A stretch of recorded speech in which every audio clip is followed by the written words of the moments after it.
Livro Anti-Medo, Ative a Invencibilidade, de Pablo Marçal. Primeiro capítulo. Seu maior bloqueio tem intimidade com o seu propósito de vida. O meu propósito de vida foi clarificado de uma forma inusitada. Em 2006, eu me deparei com uma vaga de instrutor de treinamento na operadora telefônica Brasil Telecom. Me lembro das pessoas tentando me impedir, dizendo: "Você é gago, não vai conseguir, pois é muito novo. Tem poucos meses que você chegou e já quer sentar na janela?"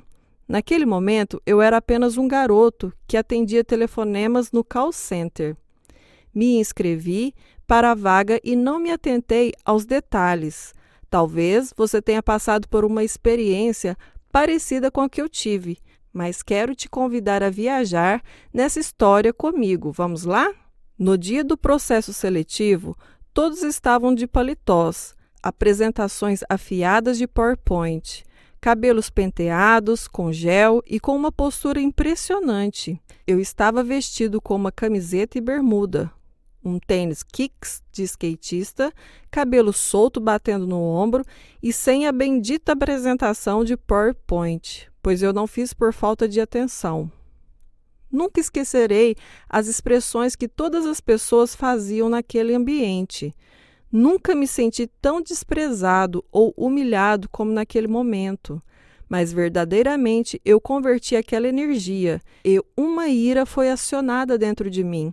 Foi a primeira vez que eu consegui converter o meu medo em energia, e o resultado foi incrível. Como eu estava completamente despreparado, eu não aceitei apresentar primeiro, então fiquei por último e comecei a observar a forma de pontuação dos recrutadores e o que tocava o coração de cada um deles. Finalmente chegou na minha vez e aquela pergunta poderosa veio: "Cadê o pendrive com a sua apresentação de PowerPoint?"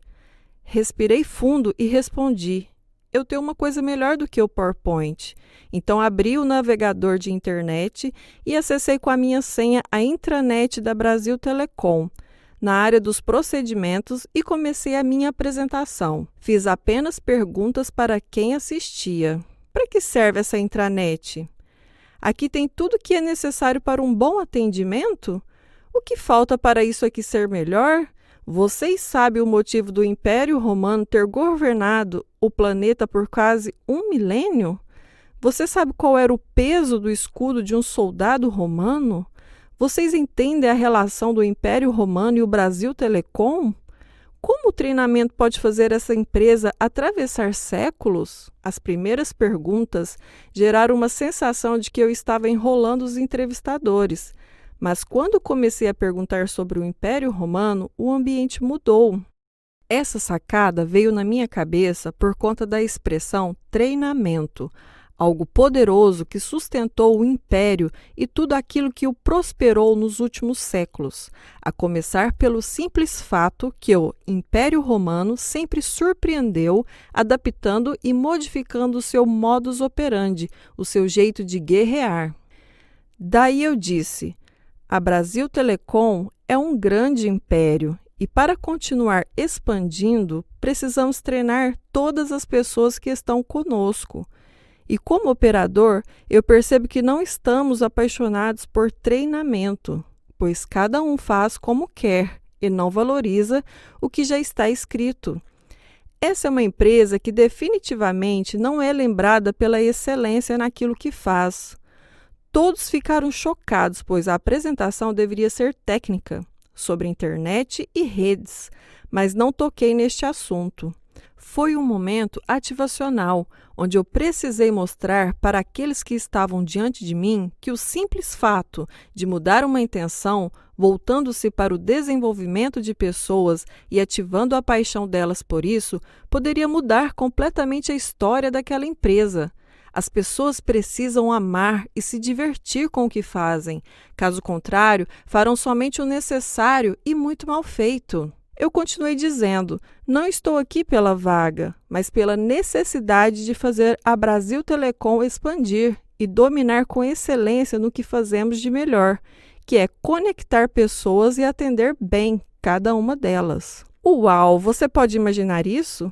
Foi chocante a mudança comportamental dos entrevistadores. E por essa transformação, eu já sabia que eu seria selecionado e foi isso que aconteceu. Uma das entrevistadoras que não queria minha aprovação, anos depois foi liderada por mim, quando eu cheguei num dos cargos mais altos de um conglomerado empresarial de 200 mil colaboradores. E rimos juntos desse despreparo da minha parte e de como eu cresci rapidamente com tudo aquilo. E você? Diante de desafios como este, como tem agido? Você simplesmente desistiria? Buscaria fazer algo diferente? Aprenderia com seu fracasso inicial? Não mencionei inicialmente, mas eu era gago e algo impressionante aconteceu. Eu não gaguejei e só percebi depois da aprovação. Aquela ira, indignação dentro de mim, a forma com que modelei os outros participantes e ter destravado gatilhos emocionais na mente dos entrevistadores me fez mudar a postura, até mesmo o meu tom de voz. Se você não percebeu, acabei de dar aqui dicas para você enfrentar a gagueira, que é subir um tom na voz. Eu fui curado nesse processo seletivo. Talvez a sua doença ou limitação seja outra, mas já pensou na possibilidade de ser curado? Simplesmente porque enfrentou uma situação que antes te causaria medo? Guardo com carinho essa entrevista, pois realmente eu estava com muito medo. Mas o que aconteceu naquela manhã foi descobrir que o meu bloqueio emocional tinha intimidade com aquilo que eu nasci para fazer. Eu nasci para instruir pessoas e depois de ser promovido outra vez nessa empresa, mesmo executivo, eu continuava instruindo as pessoas. Eu fazia palestras por minha conta, participava de reuniões para falar para as pessoas e desde então eu tenho ajudado a clarificar o propósito das pessoas que se conectam a mim, apenas localizando seus bloqueios emocionais. Pense agora naquilo que você tem um medo terrível, algo que talvez lhe cause pavor. Responda as perguntas abaixo e liste os medos que você precisa enfrentar. Medo de falar em público? Medo de ser criticado? Medo de ser rejeitado? Medo da morte? Quais outros medos?